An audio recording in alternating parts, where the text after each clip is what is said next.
जब आप एंजॉय करते हैं ना अपने काम को, और इस बात मैं उनको यही बोलता हूँ, if your passion becomes your profession nothing like it की जरूरत ना पड़े। अगर आपको पता ही ना चले काम करते करते समय कब बीत गया, दिन से रात कब हो गई, तो मुझे लगता है वो काम आपके चेहरे पे हमेशा मुस्कान और तेज लेके आता है। क्या चिराग पासवान एक उलझन में फंसे हुए हैं? उलझन इस बात की है कि वो एक फूड प्रोसेसिंग मंत्री हैं। उलझन इस बात की है कि उन्होंने बिहार फर्स्ट की नीतियों को लेकर के उन्होंने बार बार बोला है बिहारी फर्स्ट की सोच के साथ आगे बढ़ रहा हूँ, और उन्हीं के कह सकते हैं वो जन्मदाता है। 2013 में उन्होंने इस नारा, इस स्लोगन को जन्म दिया था और आज 10 साल से ऊपर हो चुके हैं और अभी तक वह एक जन आंदोलन में बदलने की तैयारी ले रहा है। क्या उस माहौल को अब वह ज़रूरत है, उस आंदोलन को रूप देने की ज़रूरत है? क्योंकि कहीं न कहीं जब वो बिहार में आए हैं, जब वो जनादेश के लेकर के बातें, ऐसे नेताओं के साथ उन्होंने गठबंधन या उनको अपने साथ शामिल करने की किए हैं, जब वो स्टेज पर चढ़े हैं, तब हजारों की भीड़ इकट्ठा हुई है। लोग उन्हें देखने के लिए हुजूम लगा रहे हैं, या तो पेड़ की टहनिया पे चढ़ रहा है, तो चाहे दीवालों पर चढ़ जा रहे हैं, चाहे वो कहीं और बिल्डिंगों पर चढ़ के उन्हें दीदार करना चाहते हैं। कोई लोग हाथ मिलाना चाहता है और उसी अंदाज में चिराग पासवान भी नजर आते हैं। तो चिराग पासवान अभी क्या उलझन में फंसे हुए हैं? क्या इसलिए उलझन में फंसे हुए हैं कि उन्हें एक सेंट्रल प्रोसेसिंग मंत्री बनाया जा चुका है, फूड प्रोसेसिंग मंत्री है, उनको एक तरफ एक अलग ही जिम्मेदारी मिल चुकी है। अगर उस जिम्मेदारी में अगर वो बिता देंगे तो करीब 24 से लेकर के 29 तक उसी जिम्मेदारियां में रह जाएंगे, तो बिहार की जिम्मेदारी कैसे ले पाएंगे? क्या ऐसा तो नहीं हो? क्या वो अपने सारी भूमिका अपने पार्टियों को रूप में रिप्रेजेंट करने की कोशिश कर रहे हैं? जो उनके सांसद है, उनके टीम है, उनके नवरत्न टीम है, वो धीरे धीरे बिहार में एक्टिव करना चाहते हैं और देखना चाहते हैं ट्रायल एंड एरर पे कि कैसा लोकप्रियता मिलता है।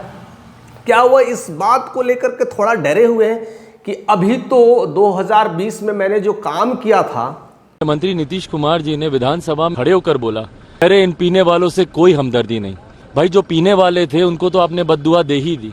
और सीट तो नहीं मिली थी, लेकिन जेडीयू को हमने 45 पे ला कर रख दिया था और कहीं ना कहीं उनका सीट, कहीं ना कहीं उनका वोट हमारे खाते में भी आया था। एक अच्छा खासा वोट परसेंटेज बढ़ाए थे।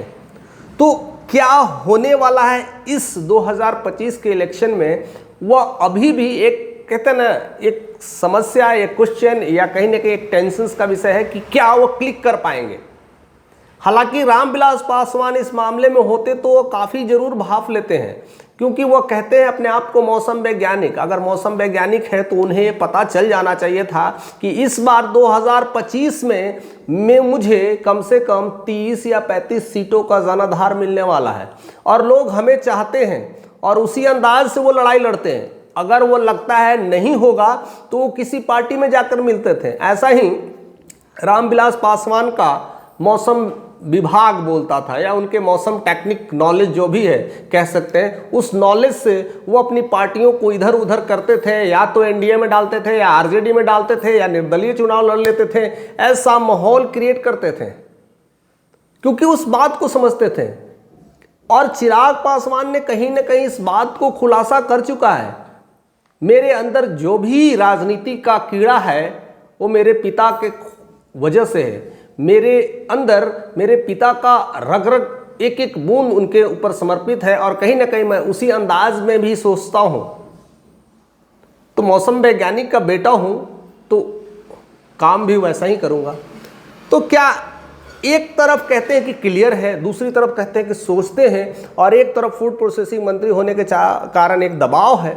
तो इस स्थितियां में बिहार को कैसे परोसेंगे, यह काफी क्लियर नहीं हो रहा है। क्योंकि एक बार तो रिस्क लेने को जरूरी है, क्योंकि एक बार जब तक वो रिस्क नहीं लेंगे तब तक वो मामला क्लियर नहीं होगा। और रिस्क जरूरी है, क्योंकि इंसान होने के नाते एक रिस्क जरूरी है, और वह जरूरी है कि अपने बिहार विधानसभा में एक बार वह कूदना पड़ेगा, चाहे इस पार चाहे उस पार। ये भी क्लियर हो जाएगा कि हमें बिहार के लोग जानते हैं कि नहीं। अगर नहीं जानते हैं या पहचानते हैं तो उसके लिए करके अभी वक्त है, अभी पूरी 38 जिले बाकी हैं। धड़ाधड़ मिलना, धड़ाधड़ रैली करना, जिस तरह से उन्होंने 2013 से शुरू किया था, क्योंकि उस समय बिहार फर्स्ट, बिहारी फर्स्ट की नीतियों को लगाया था, वो इसी तरह के काम कर रहे थे। ज़्यादातर युवाओं से मिलते थे, कॉलेज में जाते थे, हर तरह के लोगों के साथ कनेक्टिंग बनाते थे। क्या वह दबाव एक मंत्री होने के कारण अब वह कम गया है?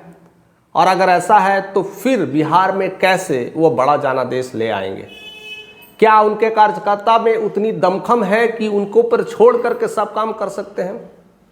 एक क्वेश्चन मार्क ये भी बना हुआ है।